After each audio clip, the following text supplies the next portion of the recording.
do comando local de greve. As nossas reuniões é toda segunda-feira, 10 horas da manhã. Então, participe das comissões, ajude a construir a greve, né? Porque, assim, todo respeito, né? A gente ficar de fora, sem saber as dificuldades, é muito ruim para a categoria isso. Né? Então, vamos lá, vamos fortalecer o nosso movimento de greve e participar efetivamente do comando local de greve e fazer a participação também nacional, tá bom? Eu estou entendendo aqui que esse ponto de pauta é um ponto de informes locais e informes gerais. Eu, como mesa, aqui eu conversei com o André aqui também, a gente não está vendo mais nenhum informe. Alguém tem mais algum informe? Porque aí a gente já passa para o próximo ponto de pauta, que é muito importante, que é a presença do Vitor Cruz aqui para falar um pouco e dirimir, né, as dúvidas sobre o RSC. Tá bom? Então, a gente... Podemos?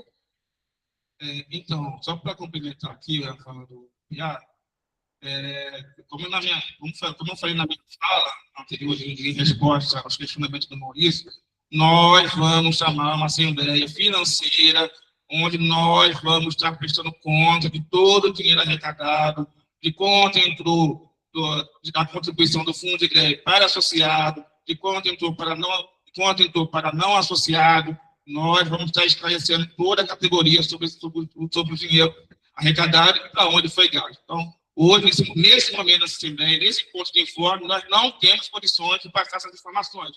Mas eu estou aqui me comprometendo com toda a categoria presente aqui no presencial e no online, que vamos fazer uma Assembleia financeira, onde vamos prestar todo esse esclarecimento. E, Maurício, você anota a dúvida e nessa Assembleia você faça o questionamento. Então, dando continuidade aqui à nossa Assembleia. Obrigado, muito obrigado. Dando continuidade à nossa Assembleia, o próximo ponto é o RSC que queremos debate sobre aprovação e aplicação. Antes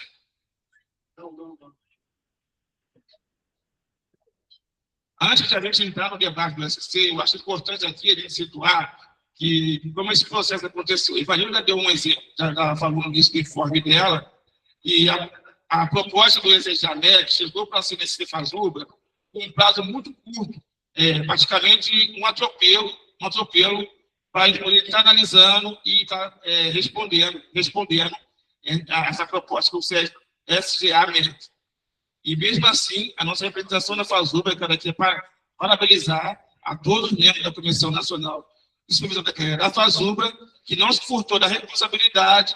E mesmo no final de semana, numa sexta-feira santa, eles se reuniram na sexta, no sábado, no domingo, para discutir a proposta encaminhada pelo MEC e apresentar a sua análise. Então, acho que isso foi um trabalho muito responsável da comissão, que mostrou que eles estão comprometidos com a luta da categoria. A proposta do Sejamento já foi divulgada nas redes. Nós também vamos estar divulgando nas nossas redes sociais do CITU, e na minha avaliação, ela traz problemas sérios. Não só por causa dos ajustes técnicos que foi feito nessa minuta do decreto, mas também tem coisa ali que restringe o acesso, restringe ainda mais o acesso ao RSC. Nós sabemos que a proposta aprovada no PL, funcionada pelo governo no final de março, não contempla, coloca a limitação de 65% para a nossa categoria TAI, exclui os aposentados e os trabalhadores que estão em estágio probatório e também exclui os trabalhadores de doutorado, que possuem doutorado. E na proposta do MEC, ele ainda coloca uma restrição para quem do nível 4, 5 e 6 no RSC. E além de também não permitir uma autodeclaração do servidor ou indicação do colega para atestando a atividade que ele fez fora do saber. E isso é muito grave na minha avaliação, porque nós por exemplo, eu estou aqui na universidade desde 2010 e nós sabemos que nossos processos na universidade só começou a ser digitalizado em 2017 com a implementação do SIG. Então, que muito documento de 2017 para trás, nós vamos ter dificuldade para conseguir aprovação. Então, essa autodeclaração, na minha avaliação, seria muito importante para a concessão, para o reconhecimento desse saber de competência instituído no nosso fazer. Então, eu acho isso muito grave. A outra questão também que eu acho grave, que é a interferência do Conselho Universitário na formação da comissão do ESC. Eu acho isso muito complicado, e nós sabemos como é composto o Conselho Universitário aqui na universidade, em toda a universidade, em todo o país, que a maioria é docente. Então, nós vamos ter docentes interferindo numa comissão que é para tratar da elaborar os técnicos administrativos. Isso é muito complicado, mas eu vou deixar isso para o Vitor, meu camarada Vitor, que é da Vitor Busca, que é o técnico administrativo da Universidade Federal do Rio Grande do Norte, militante da unidade da CIS e membro da CNSC pela FASUBRA. Ele acompanhou todo esse processo de perto e vai explicar de forma mais detalhada como é essa proposta construída pela FASUBRA e também qual é o que muda na proposta do CEJAMEC. E também, gente, eu penso que a atenção de todo mundo, porque isso impacta muito a nossa carreira e impacta muito também o nosso movimento de greve. Então, Vitor, passo a palavra para você. Muito obrigado por ter aceitado o nosso convite e seja muito bem-vindo à nossa Assembleia. É com você, Vitor. Pessoal, vocês me escutam bem? Sim. Conseguem me ouvir bem? Sim. Estão me ouvindo? Perfeito. Primeiro, bom dia a todas as companheiras e companheiros, quase boa tarde. Em nome da Comissão Nacional de Supervisão de Carreira da FASUBRA, eu gostaria de saudar a base do Cintur, agradecer o comando local de greve, em particular os camaradas Piá, André, Aís e a Gilmara, pelo convite para colaborar com o movimento paredista dos técnicos da Universidade Federal Rural do Rio de Janeiro. Em nosso último encontro, que ocorreu em dezembro do ano passado, nós discutimos de uma maneira mais detalhada os impactos do capítulo 2 do PL 6170 de 2025 sobre o RSC PCC-TAI.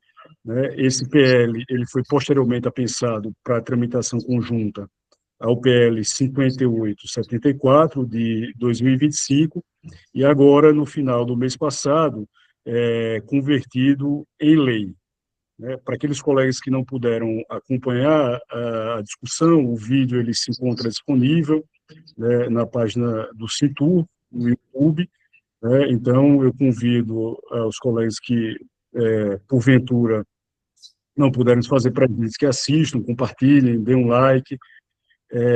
E aqui eu vou fazer um resumo mais geral da nossa situação atual. Bom, é preciso lembrar que, desde o início, a nossa tática, né, da FASUBRA e do SINASEF era a de instituir o RSC para o plano de carreira via inclusão, por meio de PL de um texto genérico, na Lei 11.091, de 2005, e, no momento subsequente, regulamentá-lo por decreto.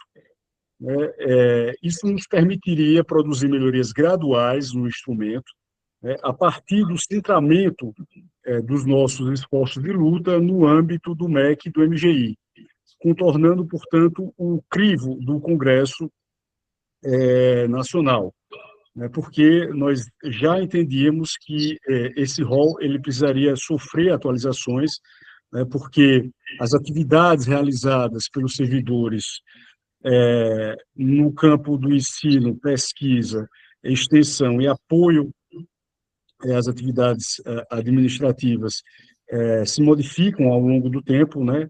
E a nossa intenção era tornar esse rol único de saberes e competências cada vez mais próximo da realidade dos servidores, do CCTAI. Então, o pressuposto que orientou essa tática era o de adotarmos um caminho semelhante àquele que foi percorrido pelos professores da carreira BTT, partindo da ideia de que o modelo construído no âmbito da CNS-MEC, né, e é importante colocar que a CNS-MEC ela é composta por representantes da bancada sindical, portanto, a FASUBRA e o SINASEF, representantes dos reitores, né, a Andifes e o CONIF, e os próprios representantes ministeriais do MEC. Então, nós entendíamos, pelo menos inicialmente, que esse modelo construído seria, ao menos nas suas proposições centrais, respeitado, né? e com o envio do PL 6170, cujo teor não nos foi apresentado previamente, esse pressuposto ele se mostrou equivocado. O que nós vimos acontecer foi o governo trazer parâmetros de regulamentação já no próprio PL, adotando critérios que, na prática, vão impossibilitar o acesso ao RSC para a maior parte da categoria. E mesmo com as importantes reduções de danos obtidas pela CNSC da FASUBRA no curso do processo negocial, a instituição do RSC, que foi consolidada por meio da Lei 15.367, manteve como obstáculos à concessão o não reconhecimento dos saberes e fazeres desenvolvidos antes do ingresso no cargo ou em outros empregos públicos e privados, né? O limite de concessão para até 75% dos servidores ativos estáveis, ou seja, aqueles servidores que já concluíram seus estágios probatórios, né? Inicialmente, esse limitador era de 70%, nós conseguimos aumentá-lo em 5%. A percepção dos valores permaneceu condicionada à disponibilidade orçamentária, que seria anualmente acompanhada pelo MEC e pelo MGI, né? Os servidores em estágio probatório, portadores do título de doutor, aposentados e pensionistas foram excluídos, né, da possibilidade de acesso a esse instrumento. Nós falamos, portanto, em cerca de... Eu estou vendo aqui, é um cronômetro? Sim, um cronômetro, 25 minutos que fala, desculpa não ter falado antes. Perfeito. Ele tá iniciando agora, né? Pronto. Iniciando agora. Fiquei um pouco confuso. Nós falamos, portanto, de segmentos que juntos compõem 60% da nossa categoria, né? Mais de 130 mil trabalhadores, num total de 224 mil. Esses sequer vão poder dar entrada no pedido.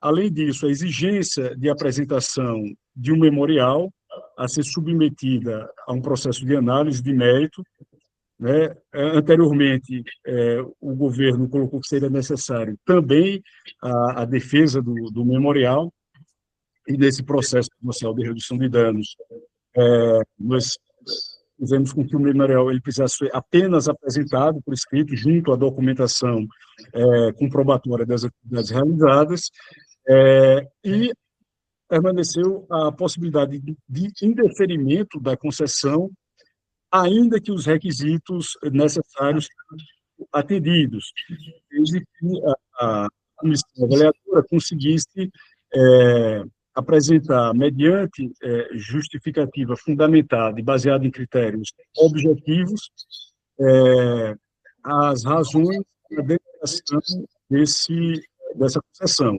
Ocorre que esses critérios objetivos nunca foram construídos e permanecem sem definição na nossa última proposta de regulamentação. Além disso, nós vimos ocorrer também um pedágio de 3 anos entre os níveis de RSC. Esse pedágio, esse interstício, ele antes era maior, né, porque ele se dava na proposta original do governo entre um nível de RSC e um nível de IQ, né? Efetivamente, essa mudança ela reduz esse tempo de espera ou de pedágio. E, por último, a vedação de pagamento de valores retroativos para além do prazo de 120 dias, contados a partir do protocolo do pedido. Ou seja, se a comissão ela não consegue avaliar esse pedido em até 120 dias, todo pedido subsequente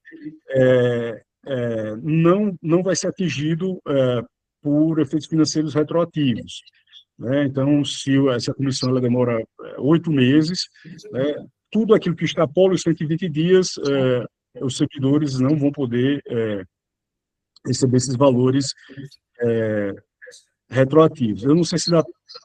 André, me diz uma coisa, eu não sei se dá para apresentar aqui algum material. Daria? Ele pode apresentar, é só ele apresentar a tela. Você pode apresentar, você pode compartilhar na sua tela aí. Eu posso passar para você e você compartilhar ou fica ruim? Pode passar. Deixa eu ver aqui. O pessoal está pedindo para desligar o microfone da mesa porque está interferindo. Não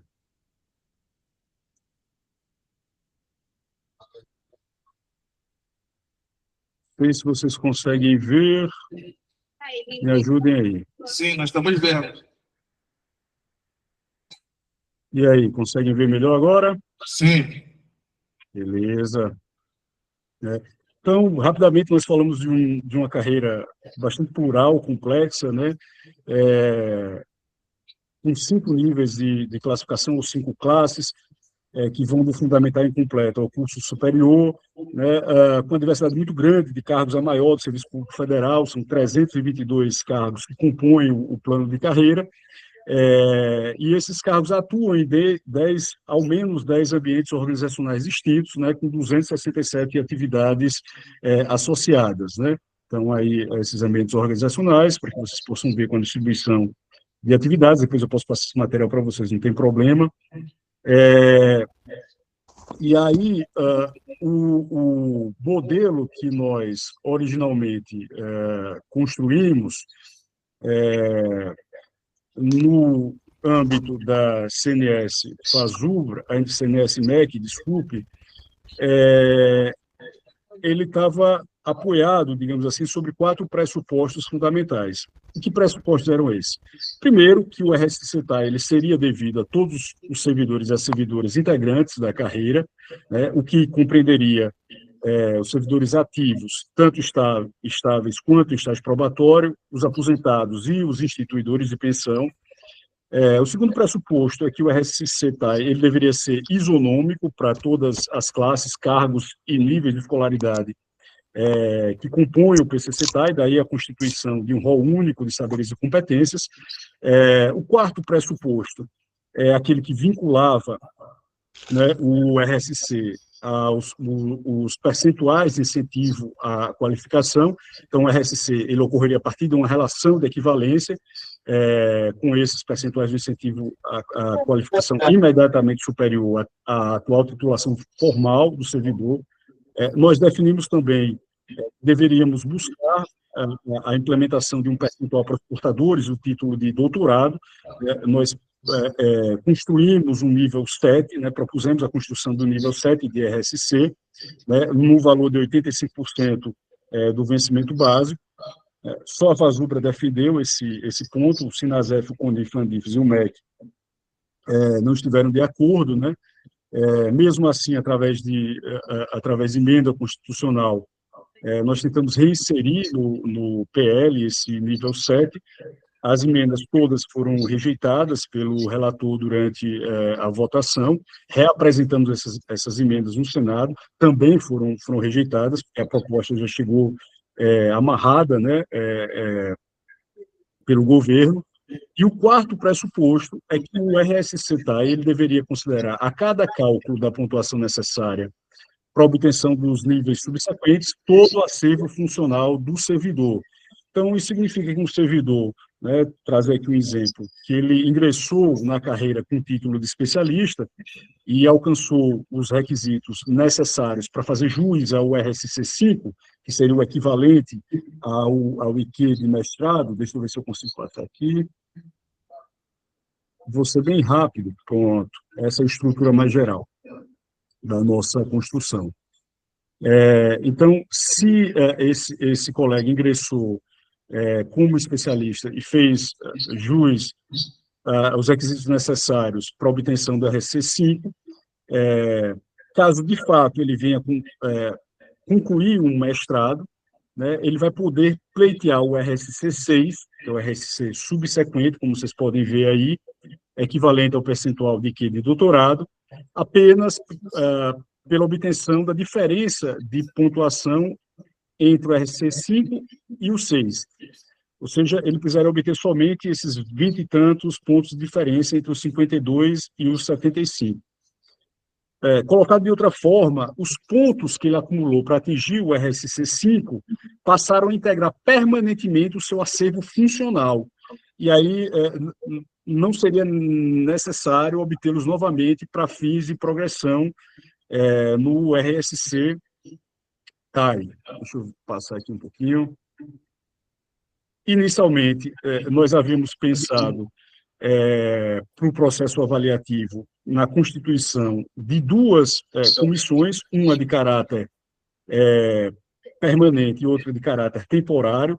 Essa comissão de caráter temporário, ela seria composta de maneira tripartite e paritária, né, por representantes da entidade sindical, representantes da CIS e representantes da carreira, PCC-TAI, na Instituição Federal de Ensino, que poderia ser ou não ligado à gestão, e essa comissão temporária ela seria responsável pela análise e implantação do RSC-TAI no prazo de 180 dias, que era o prazo que a gente havia pensado inicialmente para implantação do instrumento. Tá? E pensamos numa comissão permanente. Essa comissão permanente ela seria, então, composta por representantes da CIS e os representantes de gestão de pessoas das IFES. E ela teria esse papel de monitorar a concessão do RSC-TAI, né, e julgar os recursos relativos às avaliações. Portanto, ela funcionaria como uma instância recursal em caso de indeferimento desse pedido. Caberia a ela essa função. Acho que vocês estão vendo aí, esse era os prazos que a gente havia pensado para a implantação, ou seja, quando o decreto fosse publicado, se iniciaria o prazo para análise e implantação do RSC-TAI, né, claro, de acordo com os pressupostos e requisitos que estariam lá no decreto. Durante esses 60 dias,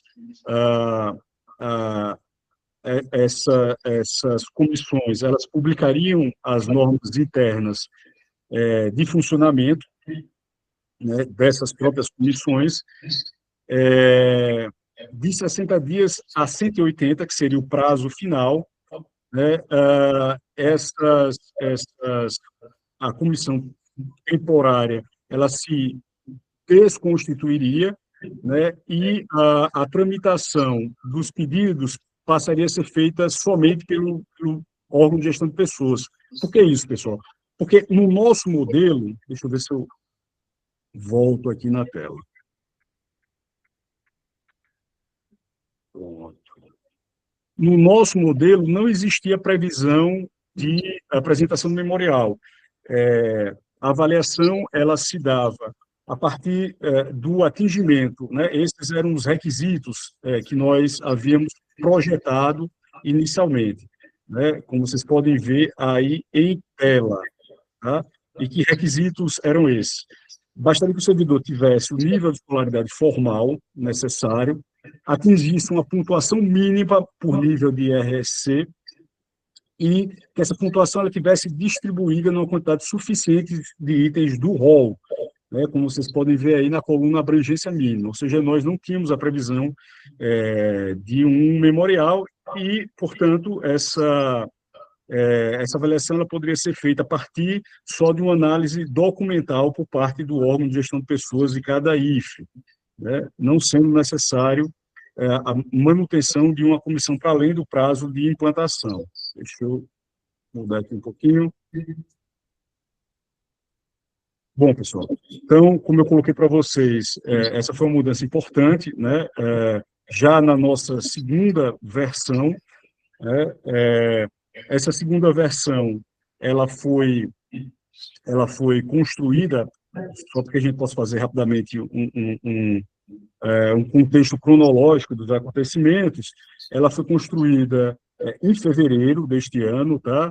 Por que isso? Porque esse projeto inicial que a gente tinha, ele, em razão da aprovação do PL, ele precisou ser adaptado aos termos que foram colocados lá nesse PL. Nós fizemos essas mudanças necessárias. O André já citou aqui alguns avanços que nós tivemos, né? Uma delas foi a garantia da presença das entidades sindicais e da CIS na composição. Deixa eu colocar aqui.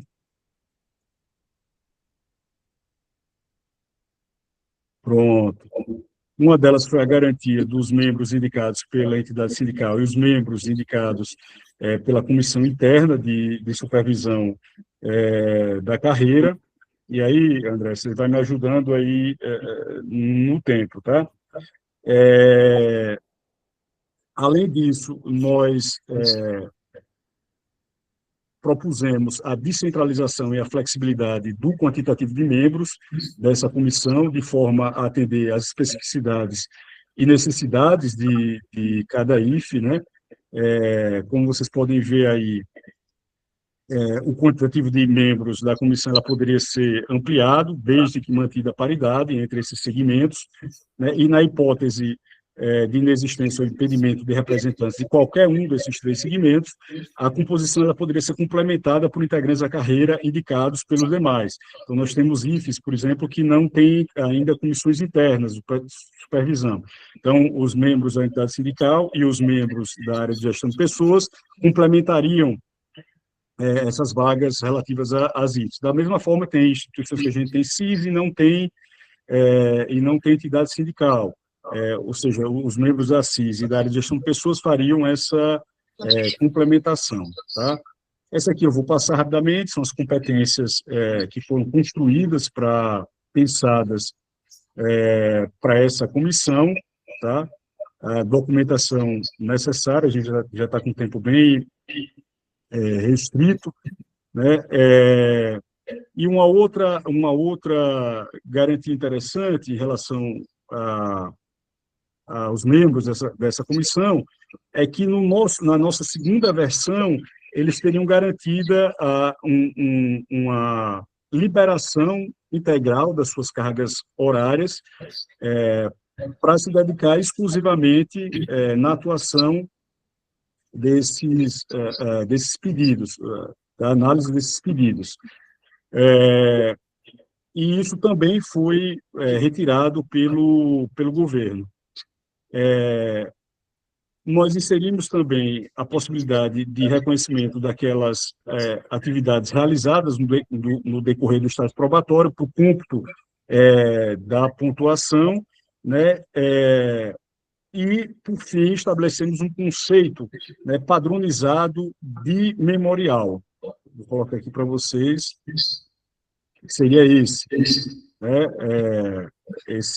Nós conceituamos o que seria um memorial e definimos esse memorial a partir de 2 requisitos. Primeiro, o servidor deveria descrever as atividades e experiências profissionais individuais vinculadas aos requisitos que estavam postos lá no novo PL, e o segundo requisito é que ele demonstrasse que o conjunto da trajetória da sua trajetória profissional se alinhava ao padrão de conhecimento e competências que justificavam o reconhecimento naquele nível. Isso não estava colocado antes.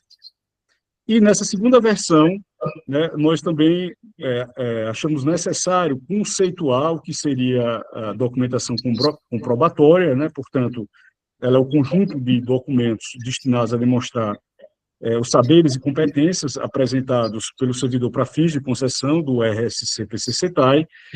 Inserimos 2 possibilidades, né, que ocorrem pela inexistência de registro institucional formal das atividades, que seria, então, a declaração expedida por um outro servidor que participou da atividade ou da equipe de trabalho junto ao servidor pleiteante, né, e a possibilidade de autodeclaração do servidor, desde que acompanhada de registros ou documentos que comprovassem o fato, sujeito à validação da comissão, que poderia promover as diligências necessárias. Eu estou colocando isso para entrar no ponto final aqui da minha apresentação, que nós enviamos essa proposta, né, já adaptada da nossa versão original, em fevereiro. Passaram-se 37 dias, o MEC não nos deu nenhuma resposta, né, e logo agora, no início desse mês, de maneira muito intempestiva, com menos de 24 horas de antecedência, eles nos convocaram para uma reunião remota, né? Eles não apresentaram a nenhuma das partes as propostas de alteração que, segundo eles, tinham sido feitas para se adequar ao parecer jurídico da Conju. A Conju é o órgão de assessoria jurídica do Ministério, e também uma conversa informal com o MGI, né? Eles apresentaram isso durante a reunião, né? Queriam que já durante essa reunião nós anuíssemos, né? Assinássemos embaixo dessas modificações. Nós argumentamos que nós não tínhamos tido tempo para analisar o pedido, ele não nos foi enviado de maneira previamente, como define o protocolo para essas reuniões, né? E pedimos uma dilação de prazo até esta segunda-feira agora. Esse prazo ele foi deferido pelos representantes do MEC, que estavam lá, né? Como a Evanilda e o André colocaram aqui, nós passamos todo o feriadão fazendo um exame mais aprofundado sobre essas propostas de modificação da Secretaria de Gestão Administrativa do MEC, né? E fizemos apontamentos no sentido de, novamente, reduzir danos, né? E aí eu queria destacar alguns pontos, né, que nos preocuparam, né? Primeiro, a retirada da autodeclaração, né, e da declaração expedida por outro servidor, participante da equipe, como documentos válidos para comprovação e pontuação. Por quê? Porque a ausência desses dois tipos de declaração ela vai dificultar a comprovação das atividades realizadas nos casos em que a atuação profissional do servidor ela não foi institucionalmente formalizada, né? Isso era muito comum, numa realidade não tão distante assim, nas nossas IFES, ou nos casos que o registro dessa atuação se tornou irrecuperável, não existe mais como recuperar essa comprovação, né? Essas duas hipóteses estavam colocadas na nossa segunda versão de regulamentação e saíram nessas mudanças propostas pela SGA do MEC. Uma outra mudança importante que eles fizeram diz respeito às chamadas atribuições consideradas típicas ou ordinárias do cargo, né? Ou seja, eles proibiram de serem consideradas para pontuação as atividades que faziam parte das atribuições ordinárias do cargo ocupado, o que desvirtua a própria lógica do rol único de saberes e competências, porque desconsidera o fato que todas as atividades já previstas nesse rol são, por definição, aquelas que excedem as atribuições rotineiras dos cargos e geram impacto institucional, né? E nós solicitamos a remoção com base nesse argumento, nós solicitamos a remoção também dessa proibição. Em relação à composição, que eu apresentei aqui para vocês, da comissão, André, eu acho que o microfone da mesa está ligado, aí realmente está dando um ruído. Não está ligado. Pronto, perfeito. É só o que está desligado. O que está aqui, o áudio é para ele passar para lá.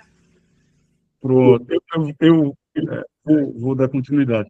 Em relação à composição, houve uma restrição brutal do número de membros, né? Eles cravaram que o número mínimo de membros deveria ser 3 e o máximo 9, né? E excluíram da composição as entidades sindicais, para incluir os membros indicados pelos conselhos universitários. Os conselhos universitários, eu lembro aqui que eles já são o último grau de recurso nas IFES. Então, ao mesmo tempo, eles vão estar sendo a instância recursal última e apontando membros para participar dessa comissão. E nós apontamos que isso não cabia, essa sobreposição de papéis. inclusive porque os conselhos universitários, eles são compostos, em sua maioria, por membros docentes, né, que desconhecem a nossa carreira, e menos ainda o RSC.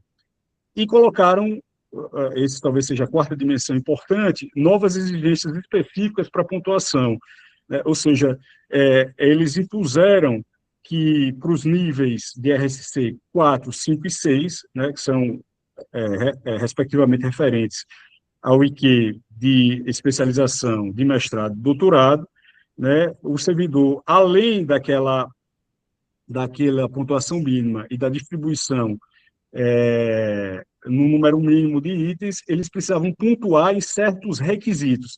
Requisitos, pessoal, são... Deixa eu ver se eu coloco aqui os requisitos. Esses são os requisitos que haviam sido pensados, tá? Na verdade, os requisitos, eles são um agrupamento de itens, né?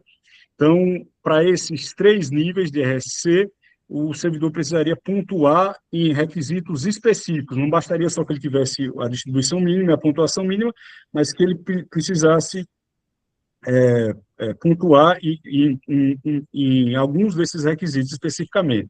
Por exemplo, o RSC nível 6, ele precisaria ter pelo menos um ponto nesse requisito 6, produção, prospecção e difusão do conhecimento científico ou técnico. Então, ele precisaria ter artigos publicados, livros, capítulos de livros, mesmo que ele atingisse a pontuação mínima com abrangência mínima já definida. Ou seja, isso criou uma quinta condição, né? Eu falei dessas 3 condições, o PL instituiu mais uma, que é o memorial, e agora eles criaram uma quinta condição que não estava originalmente prevista na estrutura geral do modelo. E, com isso, ele alterou o pressuposto fundamental que eu tinha colocado lá para vocês, que o rol de itens deveria ser aplicável a todos os níveis de classificação, cargos e níveis de escolaridades que compõem um plano de carreira. No modelo que havia sido originalmente pactuado, o que estabelece fundamentalmente a complexidade, a diferença, né, a hierarquia de complexidade entre esses níveis, é exatamente, ou já é a própria pontuação diferenciada. Ó. Vejam só aqui. A pontuação vai ficando cada vez maior para refletir essa hierarquia entre os níveis, a hierarquia de complexidade, e o número de itens também a serem atingidos vai ampliando. Isso, por si só, já definiria complexidade. Não precisaria ter um requisito adicional, né? Fora isso, o próprio memorial também seria esse instrumento de definição de complexidade entre os níveis, né? E não caberia mais colocar uma nova pontuação. Além disso, e aqui eu quero concluir, porque eu já estou chegando no final do meu tempo, houve uma redução de 89 itens para 56, né? E aí nós realizamos uma análise detalhada de cada item, propondo alterações e critérios específicos, mais precisamente nas unidades de medida. A gente não vai ter tempo aqui para discutir que mudanças foram essas, mas vocês vão ter acesso, ou já tiveram, né, acesso a essa planilha com as mudanças, né? Na descrição do item também propusemos alterações, e nas pontuações que estavam colocadas, de modo a garantir que fossem contemplados, ainda que estruturados de maneira diferente, em outro formato, os itens que já foram acordados no âmbito da proposta da CNSC lá de fevereiro, né? E aí, para concluir, de fato, no dia 6 de abril, na segunda-feira, a FASUBRA sindical enviou, por meio de ofício, suas propostas de alteração dessa minuta, então, unilateralmente pela SGA do MEC.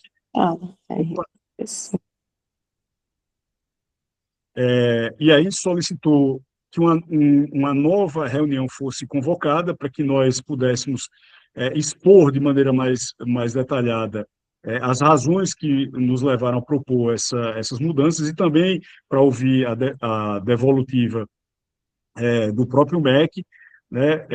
Nós salientamos nesse ofício que, embora nós reconhecemos a competência da SGA como órgão setorial do CIPEC para propor adequações normativas, nós entendíamos que a proposta original da CNS-MEC ela deveria também ser encaminhada ao MGI, ou seja, as duas propostas seriam encaminhadas conjuntamente, tanto a nossa proposta original de fevereiro, que foi aprovada, é preciso colocar aqui, no pleno da CNS-MEC, quanto essa nova proposta construída unilateralmente, né, nós esperamos que com as nossas proposições de alteração sejam enviadas para o MGI.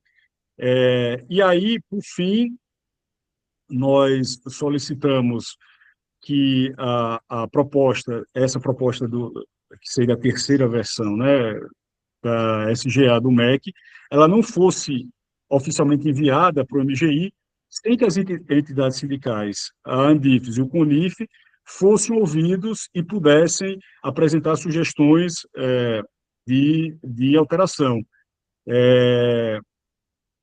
E, por fim, nós aproveitamos também esse texto, né, encaminhamos para descer para todas as bases, né, via Direção Nacional, o Comando Nacional de Greve, né, e hoje, à noite, nós vamos nos reunir novamente para pensar em estrutura de uma live na qual nós vamos apresentar de maneira mais detalhada todas essas operações, tá? A gente coloca à disposição para dúvidas. Pessoal, está aberto agora para dúvidas, perguntas, comentários. Está aberta a inscrição. Nós já temos pergunta aqui no chat. Vou pedir para... Quanto vai ser mais ou menos o tempo para as pessoas Então, trabalharem? 2 minutos para cada pessoa, para essas perguntas e comentários. Aberto, gente. Tem uma pergunta no chat já da Cláudia, pode ler? Pode ler. Cláudia Faria. Vitor, quem conseguirá acesso ao RSC? Já tem uma definição a respeito após a aprovação do PL? Como está a concessão atual? André, vai ser por bloco ou por pergunta? Ainda não temos nenhuma inscrita aqui e nem mais pergunta. Pode responder. Beleza. Com a aprovação ou a transformação do PL em lei, 4 grandes segmentos vão estar excluídos da possibilidade de acesso, né? Esses segmentos, quando somados, compõem 60% da nossa carreira. Ou seja, nós estamos falando de 25% dos servidores ativos estáveis, né? Porque o limite colocado pelo governo foi de até 75% dos servidores, então esses 25% vão estar excluídos, né? Isso corresponderia a quase 30 mil integrantes, ou 13% da categoria. Todos os servidores em estágio probatório, nós falamos de 13 mil integrantes, ou 6% da categoria. Todos os servidores aposentados, são 70 mil, desse total de quase 225 mil, e juntos, esses 70 mil, eles compõem 31% da nossa categoria, e todos os instituidores de pensão, que são 23 mil integrantes, ou 23 mil pensionistas, que correspondem a pouco mais de 10% da nossa categoria. E aí, com essas mudanças, o governo ele quebra o princípio constitucional de isonomia, porque ele ignora o Instituto da Paridade para aposentados e pensionistas, ele estabelece um limite arbitrário para concessão aos servidores ativos estáveis, sem qualquer critério de cálculo previamente definido. Nós não sabemos ainda se esse 75% ele vai se dar a nível nacional para todos os integrantes da carreira, ou vai ser 75% de cada IFE. Nós não sabemos também o que vai acontecer caso esse limite seja atingido, né, de 75%. Né, se um servidor, por exemplo, ele sai do plano de carreira, ele gera alguma vacância, ou por morte, demissão, aposentadoria, posse em outro cargo inacumulável, se uma nova vaga vai abrir desses 75%, isso também não está claro. e bloqueou o acesso a servidores em estágio probatório, né? Então, o que é que sobrou aí? Sobrou 40% que vão poder dar entrada com o pedido, né? Se esses colegas conseguirem atingir aqueles requisitos que eu coloquei para vocês, ou seja, que o memorial seja aprovado, que ele obtenha a pontuação mínima para o seu nível de RSC e que essa pontuação esteja distribuída no número mínimo de itens. Nesse caso, ele vai poder fazer jus ao instrumento, né? É isso, André. No chat, da Daniela Cabral. Vitor, poderia apresentar a lista de itens? Posso. Mas aí, Daniela, os nossos itens ou aqueles pensados pelo governo?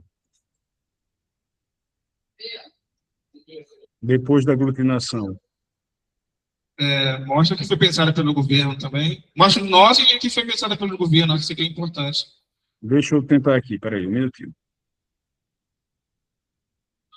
Pensado pelo governo depois da aprovação, mas acho que é importante a gente ter os dois.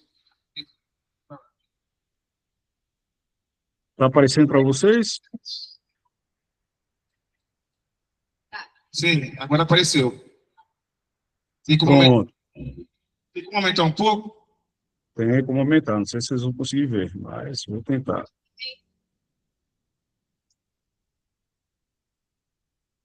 Conseguem ver melhor? Aí vocês vão me dizendo. Sim. Pronto, pessoal. Então, o que foi que aconteceu? Nós tínhamos 89 itens, tá? Aquela pesquisa que nós fizemos, ela foi muito importante porque ela nos permitiu entender quais são os itens que os servidores mais alcançavam em suas trajetórias profissionais, no exercício do cargo.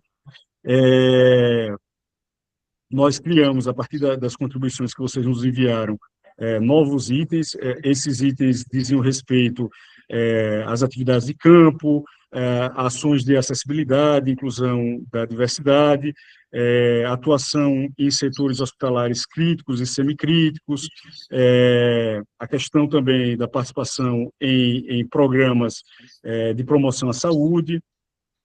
Tudo isso foram novas criações que partiram daquela pesquisa, né? Foi uma pesquisa com mais de 11 mil respondentes, né? Vocês já tiveram acesso a parte dos resultados, mas o que é que o governo fez? A partir da criação daqueles requisitos que eu havia mostrado para vocês, requisitos são eixos temáticos ou grandes grupos de itens, ele excluiu 2 dos nossos eixos temáticos, né, que dois eixos eram esses.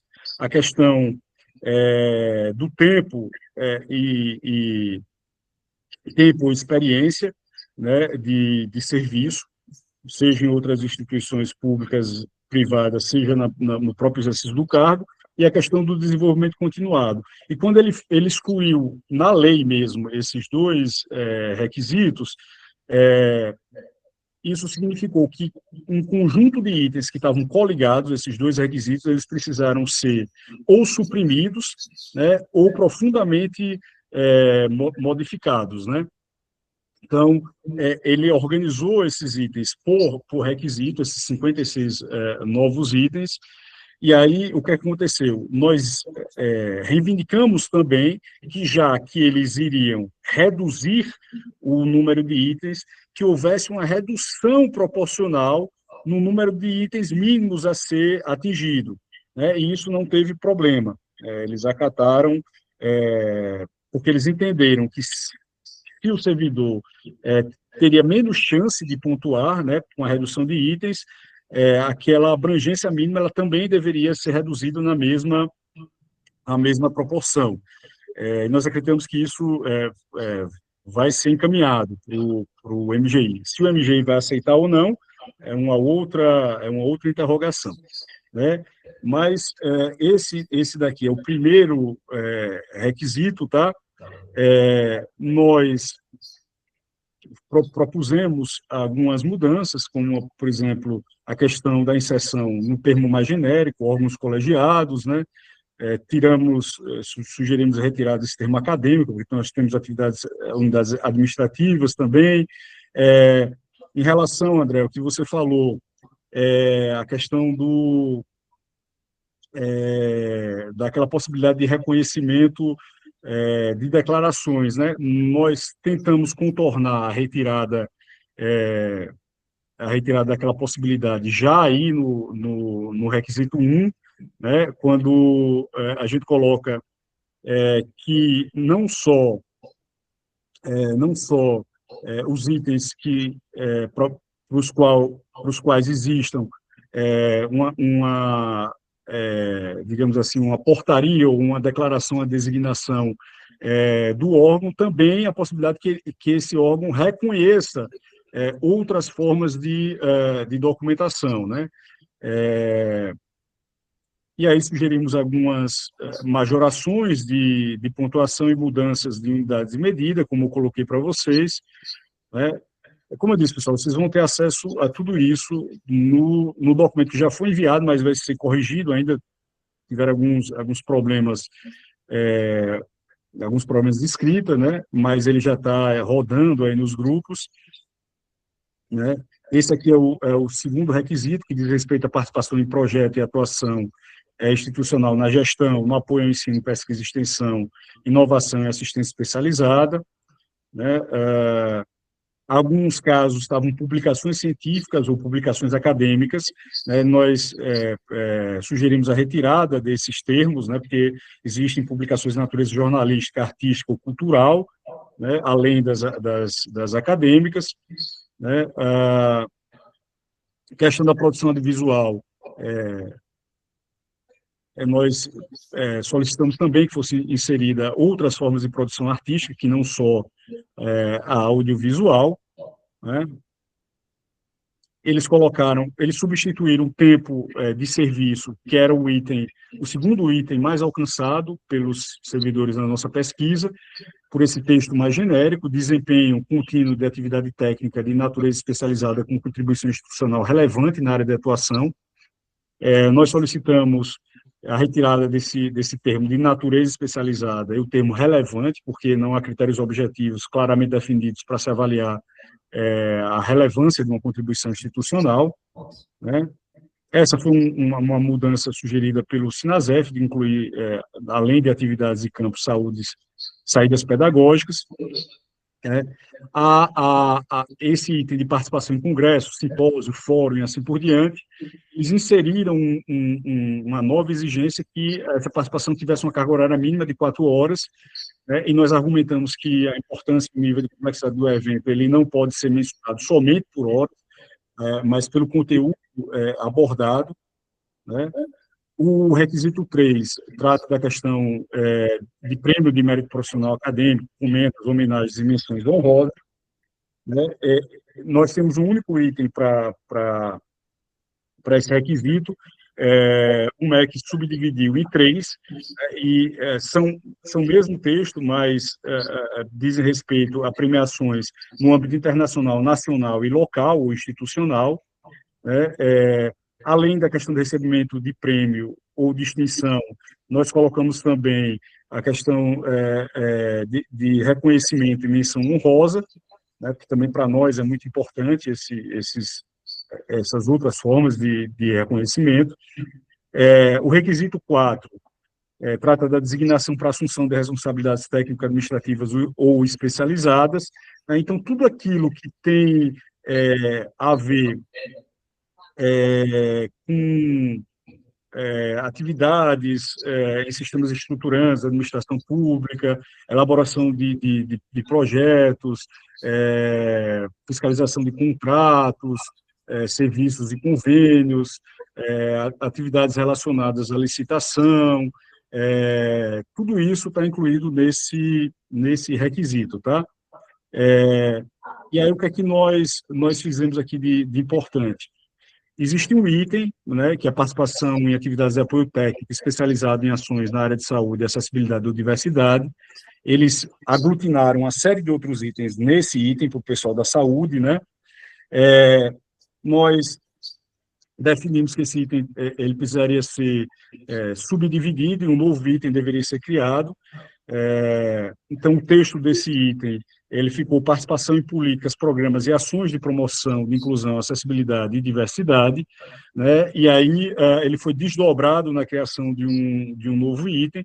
Esse novo item diria respeito, então, à atuação em políticas, programas e práticas de acolhimento, cuidado, suporte técnico e ações de saúde, incluindo saúde mental e humanização do tratamento, né, com esse objetivo de enfatizar explicitamente os cuidados com a saúde mental, a humanização do tratamento e a promoção do bem-estar, né. Estamos acabando, então. O requisito 5, ele diz respeito, todo ele, a exercício de funções, ou cargo de direção ou assessoramento institucional. Então, tudo aquilo que diz respeito ao FG e CB vão estar nesse requisito, né. Nós fizemos uma alteração que é importante, vejam aqui, eles tinham como item a atuação como substituto eventual de cargo de direção, e a unidade de medida era por ano ou fração acima de 6 meses. E aí nós propusemos a alteração dessa unidade de medida por mês, né? Por que isso, pessoal? Porque sem que essa alteração fosse realizada, o item se tornaria inviável. Por quê? Porque em condições normais, os substitutos eventuais, eles só atuam por, no máximo, 1 mês ao ano, que é quando o titular da função, ele tira férias. Então, para que o servidor conseguisse pontuar nesse item, precisaria que ele se mantivesse, né, por pelo menos, olha só que loucura, que ele precisasse pelo menos de 7 anos como suplente eventual, né, para que ele pudesse atingir o item. Então, nós entendemos que isso era a letra morta da lei, e aí solicitamos que essa unidade de medida ela fosse por mês, né? Ou seja, cada ano que o servidor ele assume durante esse mês de férias do titular, ele vai conseguir pontuar. E, claro, reduzindo, lógico, a pontuação, né?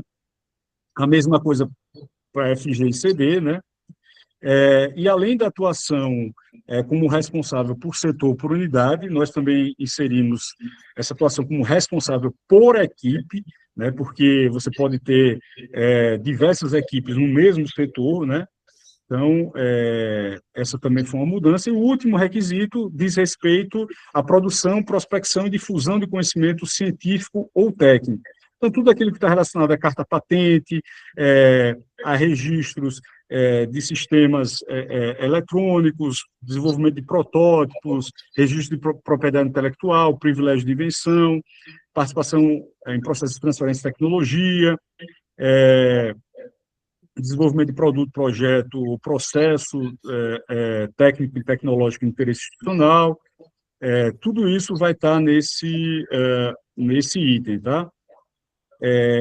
Aqui nós fizemos 2 importantes sugestões de alteração, né? No texto original, um dos itens diz respeito desse requisito a exercer atividade de orientação ou orientação de trabalho e conclusão de curso ou monografias em diferentes modalidades de ensino. Nós inserimos, além da trabalho e conclusão de curso ou monografia, também essa possibilidade de que o servidor tenha atuado como orientador em dissertação de mestrado ou tese de doutorado, né? E o último item, né, que ficou aqui, não deveria estar aqui, mas ficou aqui, seria atuação no enfrentamento de situações de surtos, epidemias e pandemias, né? Esse item, originalmente, a pontuação dele era 1, né, e nós entendemos que ela deveria ser majorada para 2 pontos, exatamente pelo grau de complexidade da atenção e do cuidado que estão envolvidos nesses tipos de situações, né? Também como pela essa exigência de criação e atualização de protocolos e procedimentos. Então, 1 ponto para a gente era inaceitável, uma pontuação muito pequena para servidores que estavam colocando sua vida em risco e precisando criar ali naquele momento novas formas ou novos protocolos de atendimento, né, e de proteção. Então, de maneira geral, no rol de itens foram essas mudanças que nós propusemos. E aí, como eu disse para vocês, nós solicitamos de qualquer maneira, que tanto o nosso rol com 89, quanto esse rol com 56, que foi formado pela aglutinação dos itens já existentes, né, eles fossem submetidos para o MGI, os dois documentos. Né? É isso. A gente tem mais algumas perguntas, eu vou ler mais 5 perguntas e você vai responder, tá bom? Perfeito. Pergunta da Cláudia. Vitor, esse limitador de 75% é absurdo, pois os servidores em estágio probatório estão fora do RSC e, após o término do estágio, correm o risco de esbarrarem no limitador e não conseguirem o RSC. É uma pergunta, não conseguirem o RSC? A segunda pergunta é do Vinícius da Costa. Eu não entendi os limitadores do RSC. Alguém pode me esclarecer? Eu poderei levar o RSC para a minha aposentadoria ou perder ele ao aposentar, assim como o auxílio alimentação? Terceira pergunta da Cláudia Faria. E como se dará essa corrida pelo RSC? Abertura de processo. Quarta pergunta... Quarta pergunta também do Vinícius, ou seja, só quem pode pleitear o RSC são servidores da ativa que já cumpriram o probatório? É isso? Pergunta da Regina Maria. Quem passou por 2 cargos diferentes na mesma instituição poderá usar os 2 períodos? Exemplo, iniciou no cargo de nível médio, 13 anos, e hoje exerce cargo de nível superior, 20 anos. E, por último, a pergunta da Adriane Oliveira. Não sei se você teria como responder, mas haverá alguma forma do sindicato em cobrar os setores das instituições programas de incentivo às metas de pontos do RSC? Bom, pessoal, então vamos começar de trás para frente, né? Antes de tu responder as perguntas, só quero informar que daqui a pouco, nos informes gerais, a representante da UQUER vai dar um informe bastante importante para a categoria, tá bom?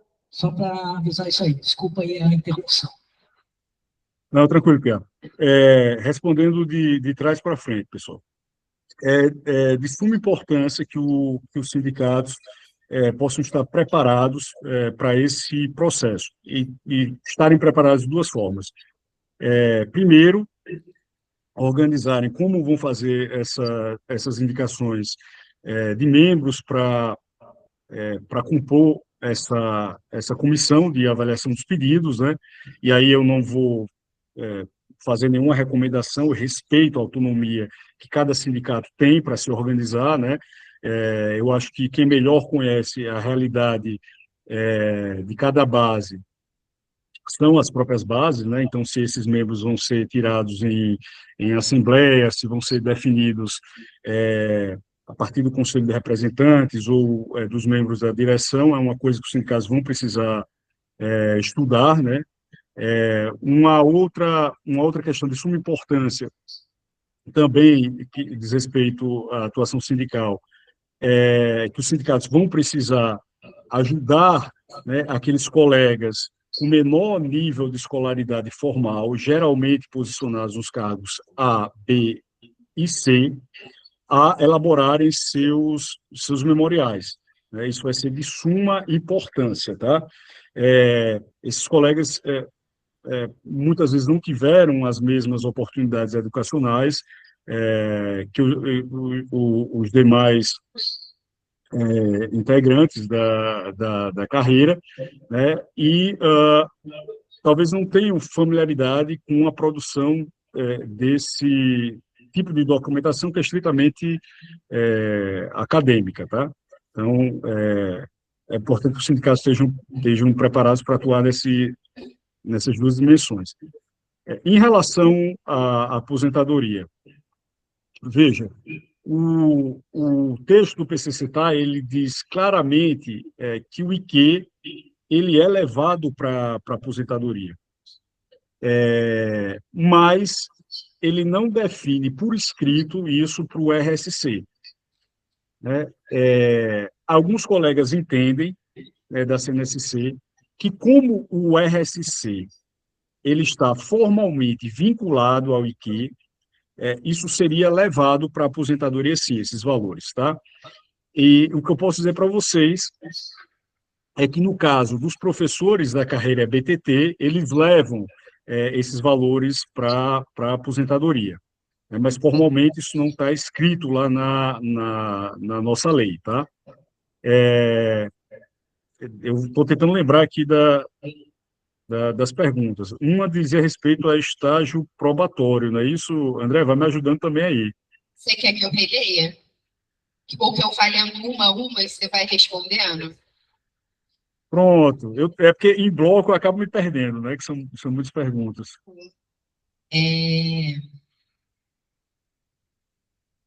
Só um minutinho.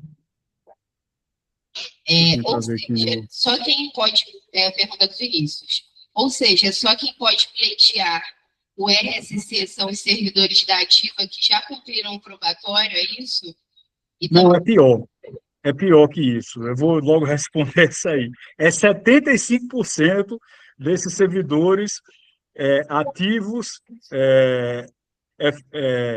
ativos estáveis, ou seja, que concluíram o estágio probatório. Não é o todo dos servidores ativos estáveis, é 75% desse total. 25% vão ficar, portanto, de fora desse instrumento. Como eu disse, a gente não sabe ainda se esse limite arbitrário de corte ele vai ser aplicado sobre o todo da categoria ou se ele vai ser aplicado por IFE. A outra pergunta também sobre o estágio probatório foi da Cláudia Faria. Victor, esse limitador de 75% é absurdo, pois os servidores em estágio probatório estão de fora do RSC e, após o término do estágio, corre o risco de esbarrarem no limitador e não conseguirem o RSC? Sim, corre o risco. Corre o risco. A gente avalia que inicialmente vai ser pouco provável, principalmente nas universidades mais novas. Nas universidades recém-criadas, pessoal, ou seja, que tem servidores com pouco tempo de carreira, muito provavelmente eles não vão ter a pontuação necessária. Mas nas universidades mais antigas, isso vai ser sim um problema. Vai ser sim um problema. Corre esse risco. Pergunta da Regina Maria. Quem passou por 2 cargos diferentes na mesma instituição poderá usar os 2 períodos? Exemplo, iniciou no cargo de nível médio durante 13 anos e hoje exerce cargo de nível superior há 20 anos. Sim. Isso aí não teve mudança, tá? Da SGA do MEC. Naquela minuta que eu falei para vocês de fevereiro, uma das conquistas que a gente conseguiu manter, né? Se o MGI vai respeitar isso é outra questão. Mas no âmbito da CNS-MEC, foi a de considerar tanto aquelas atividades que foram realizadas durante o estágio probatório, né, porque poderia ocorrer, né, de alguma alma cebosa em alguma IFE, entender que como o servidor de estágio probatório não vão poder acessar, a pontuação também das atividades realizadas no estágio probatório também não contaria, né? E já antecipando essa preocupação, nós inserimos esse texto do cômputo ou da contabilização das atividades realizadas durante o estágio probatório, e também, os dois estão no mesmo artigo, daquela pontuação obtida nos cargos que compõem a carreira. Então, essa é uma realidade muito particular do PCCETAI, de colegas que entram numa determinada classe, um nível de classificação, e prestam um concurso para outro cargo, né, na mesma classe ou em uma classe diferente. Nós temos também essa preocupação dessa pontuação se perder, né? E aí nós inserimos nesse mesmo artigo, que trata da pontuação do estágio probatório, o cômputo da pontuação obtida nos cargos da carreira. É isso. Então, até agora, sim, vai poder ser considerado. Próxima pergunta da Cláudia Faria. Victor, algumas IFES já estão implementando as comissões para a concessão do RSC. Sobre esse limitador de 75%, ele é por IFE ou pela federação? Corremos o risco de a IFE começar esse trabalho por último e ficar sem RSC? Veja, que você apontou uma preocupação também nossa. Esse 75%, talvez ele crie uma dinâmica de competição entre as IFES, né? Se o campo de aplicação for a carreira em nível nacional, tá? Mas se ele é transferido, esse 75%, para a gestão da IFE, essa dinâmica de competição externa ela é internalizada, ou seja, os servidores vão tentar competir entre si para entrar dentro desse limite de 75%. Isso é muito ruim, tá?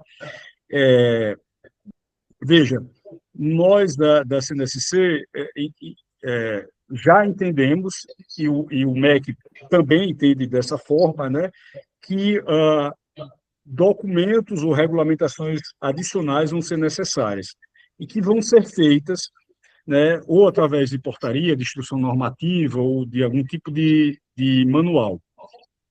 Uma das questões que vai ser abordada nesse documento subsequente vai ser precisamente a questão da aplicação de 75%. O entendimento majoritário hoje da CNSC da FASUBRA é que esse 75% ele deve ser aplicado por IFE, ou seja, que a IFE ela tem a gestão desses 75%. Inclusive, tá, pessoal, porque é muito mais fácil a gente batalhar junto a uma administração central de uma IFE do que nos debatermos contra o MEC e o MGI, né? E talvez algumas IFES usem da sua autonomia universitária para ter interpretações, digamos, mais flexíveis desse 75%, né? Então, nós estamos advogando que esse 75% ele fique sob a gestão de cada instituição federal de ensino. É isso. Tem outra pergunta, eu acho, envolvida nessa. A próxima ou estou enganado? A próxima pergunta. Sim, era a questão da composição das comissões, né, já em funcionamento, que alguns já estão se preparando, é isso? Era essa pergunta mesmo que você acabou de responder. Pronto, perfeito. Agora, assim, as comissões não podem ser formadas ainda, né? Talvez o que se tem é um grupo de trabalho no GT já dedicado ao estudo da implantação, né? Nos termos que estão colocados. O decreto ainda ele não foi sancionado. Sequer o MGI teve acesso a essa segunda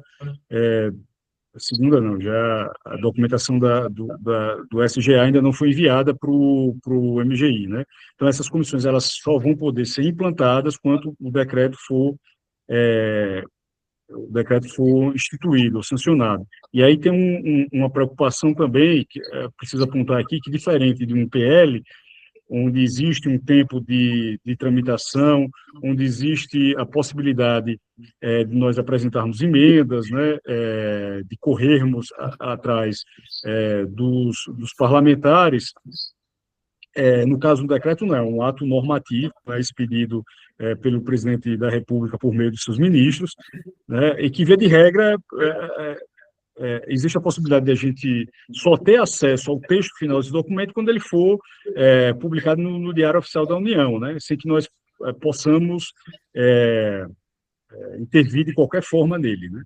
Então, a gente tem esse risco também. A próxima pergunta é do Vinícius da Costa. Seria, então, possível trocar o RSC pelo doutorado, entre parênteses aqui, em data posterior ao concluir essa titulação? Se são apenas 75% dos servidores ativos e estáveis, haverá uma corrida pelo RSC. Sendo assim, a Rural precisará ter agilidade para não nos deixar de fora. Bom, pessoal, eu vou aproveitar que a pergunta vai no mesmo sentido. Quanto a esse ponto, eu falei aqui para vocês que algum tipo de regulamentação subsequente vai ser necessária, né? No manual, na instituição normativa, na portaria. Nós pensamos também né, incluir uma definição de ordem de prioridade, tá? E como é que nós pensamos nessa ordem de prioridade? A partir de três grupos. Primeiro, deveriam ter prioridade aqueles colegas que tivessem mais tempo de serviço na carreira ou na instituição. Tá? Esse é o primeiro critério de prioridade. O segundo critério de prioridade seriam aqueles colegas considerados idosos, ou seja, aqueles colegas que têm mais de 60 anos. E dentro desse grupo, com mais de 60 anos, aqueles colegas que tivessem maior idade. Porque é uma questão fundamentalmente de justiça, tá, pessoal? Esses colegas com maior idade, eles vão ter menos tempo para gozar desse benefício. Então, portanto, eles deveriam ter seus pedidos avaliados primeiro. Nós entendemos que não pode ser assim.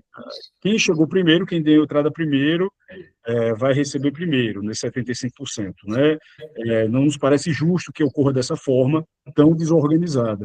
Então, nós pensamos nesses critérios. Primeiro, mais tempo de serviço, aqueles colegas que mais contribuíram para o aprimoramento dos processos institucionais. Segundo, pessoas com mais de 60 anos, servidores com mais de 60 anos, e dentro desse grupo, aqueles com maior idade. Eu acho importante frisar isso. A próxima pergunta também é do Vinícius da Costa. Posto que haverá uma, entre aspas, corrida pelo RSC, não seria possível a Rural se antecipar e já deixar tudo organizado e preparado para já no dia 1 começar a aprovar nossos memoriais? Sim, deveria sim. Aqui na UFRN nós criamos um grupo de trabalho. Esse grupo de trabalho ele tem a presença de membros da entidade sindical e da CIS. Ele não é formalmente uma comissão, porque, como eu disse, o decreto ainda não foi sancionado, mas a partir de todo o acumulado que já se tem em relação a esse tema, eles já estão deixando, vou colocar essa expressão, já tudo no gatilho, né? Para assim que o decreto for sancionado, a implantação ela possa ocorrer da maneira mais rápida possível. Por que isso, pessoal? Porque nós pensamos na nossa minuta de fevereiro, e não houve mudança em relação a isso, um prazo de 30 dias para implantação. Inicialmente nós pensamos 180, mas quando a gente pensou 180, a gente tinha uma perspectiva que o RSC fosse instituído, regulamentado com bastante antecedência. Né? Se a gente mantém os 180 agora, vai ser um problema para os servidores. Então, 180 dias, 180 dias eles dariam um tempo maior para que as instituições pudessem se planejar e organizar seus recursos para fazer essa avaliação. Agora elas vão ter 30, vai ser um tempo menor, e por isso mesmo é importante que elas já se planejem, porque elas vão precisar definir, inclusive, as normas de funcionamento interno, né, relativas ao funcionamento da comissão. Elas vão precisar também definir um protocolo de tramitação desses pedidos. Eu não coloquei aqui para vocês, porque eu pulei, mas nesse protocolo elas vão precisar definir prazos, critérios, procedimentos, formas de organização das informações, estabelecer os fluxos para concessão. Então, tudo isso vai precisar ser feito nesses 30 dias de implantação, e se eles já tivessem engatilhados, digamos assim, né, ou já tivessem um esboço, daria celeridade a esse processo.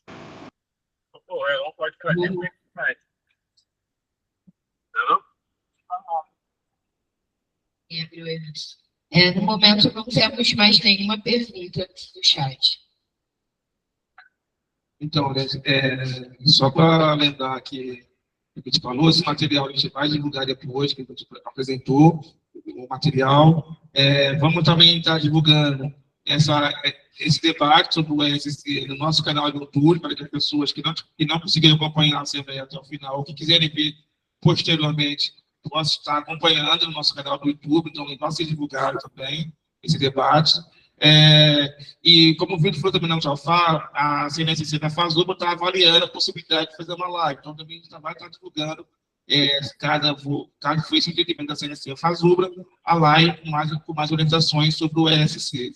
Sobre a questão do grupo de trabalho da Rural com as entidades sindicais e assim, vamos estar levando essa proposta para o nosso comando local de greve, vamos conversar com a nossa corretoria de gestão de pessoa, porque nós entendemos que, como nós estamos em greve, demandar mais trabalho para esse técnico administrativo seria isso tem que ser conversado entre nós primeiro, técnico administrativo, porque nós estamos hoje em greve na universidade, justamente pelo cumprimento que nós temos do termo de acordo e também pela que a proposta de implementação do ESC seja como foi construído pela CNSC FASUBA. Nós estamos ainda nesse embate, ainda com o MGI, agora com o MEC também, né, o SGA, nós ainda vamos estar trabalhando com isso dentro do nosso CLG. Victor? Sim, claro. Pode falar, Oi, Victor. André. Posso? Ah, beleza, tranquilo. André, só para lembrar, primeiro eu gostaria de agradecer novamente o convite. Estou sempre à disposição dos camaradas, vocês sabem disso. Mas eu queria frisar um último ponto que é de suma importância, né? Antes de entrarmos em greve, alguns colegas ligados aos setores governistas levantaram a seguinte argumentação. Veja, nós não devemos entrar em greve nesse momento, porque entrar em greve colocaria em risco a implantação e a regulamentação do RSC, e essa era considerada largamente talvez o maior ganho da nossa greve, né? E aí, o que eu queria dizer é exatamente que é o contrário, né? Nós vimos todas essas deformações acontecerem no modelo que havia sido construído e pactuado no âmbito da CNSC do MEC, exatamente porque nós não tínhamos à nossa disposição a força do movimento paredista para pressionar o governo, né?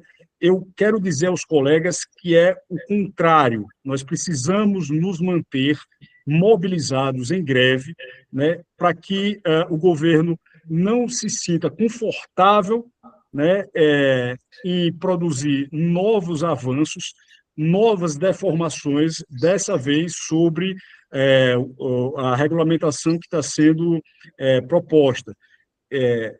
Os companheiros já do MEC nos colocaram que tem a intenção de terminar essa greve o mais rápido possível, que é uma greve que está sangrando, está desgastando o governo em período pré-eleitoral, né?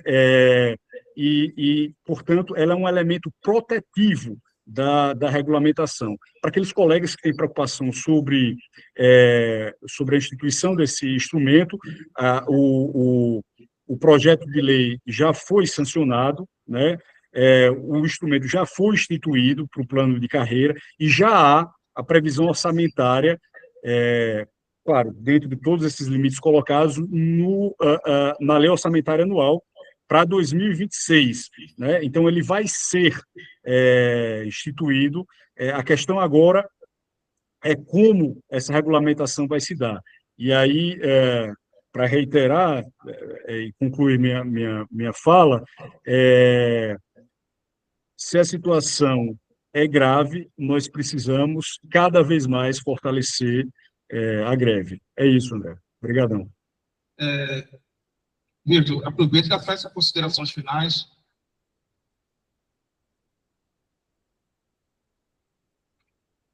Então, gente, como o Vitor falou, a solução é grave, nós estamos agora no processo de construção da minuta do decreto de regulamentação.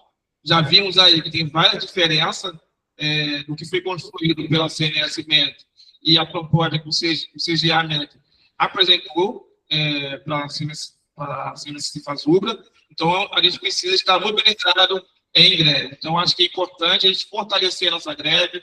Hoje, a partir das 14 horas, vamos estar visitando setores que ainda não estão em greve para mobilizar essa categoria. Vamos convidar os colegas para se mobilizar, participar da nossa greve, que é muito importante nós estarmos mobilizados e participando, fazer a greve. Servidores em estágio probatório está vendo que o ataque está sendo muito grande, assim, mas vocês que estão entrando agora na universidade.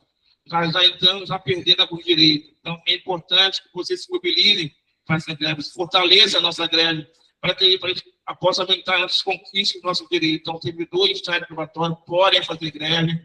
A greve não influencia na sua avaliação de desempenho funcional, porque a greve é um direito, é um direito constituído é um direito da Constituição Federal. Então, podem fazer greve, podem aderir a qualquer tipo de perseguição, qualquer tipo de retaliação, procure o sindicato, que nós vamos cobrar, que nós vamos agir. Antes de passar por isso, eu gostaria de chamar aqui